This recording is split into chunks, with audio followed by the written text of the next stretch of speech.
धुळे शहरामध्ये बीजेपीच्या कार्यकर्त्याला पैसे वाटताना वंचितच्या कार्यकर्त्यांनी पकडलं आणि त्याला पोलिसाच्या स्वाधीन केलंय। अशा पद्धतीने पैसे वाटणाऱ्यावर पोलिसांनी तात्काळ कारवाई केली पाहिजे।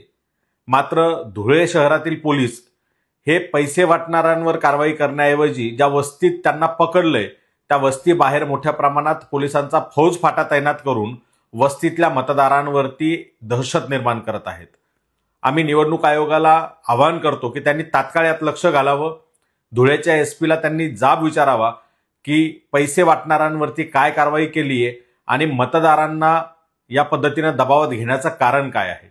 निवडणुका या निर्भय वातावरणात पार पडल्या पाहिजे आणि ते वातावरण निर्भय ठेवण्याचं काम हे प्रशासनाचं आणि पोलीस प्रशासनाचं असतं।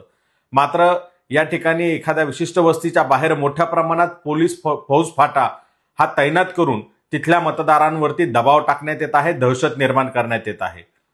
निवडणूक आयोगाने तात्काळ याची दखल घ्यावी आणि तिथे डिप्लॉय केलेले पोलीस हे काढण्याचे आदेश द्यावेत। मतदारांना निर्भय वातावरणात मतदान करू द्यावं असं आवाहन आम्ही वंचित बहुजन आघाडीच्या वतीने करतोय।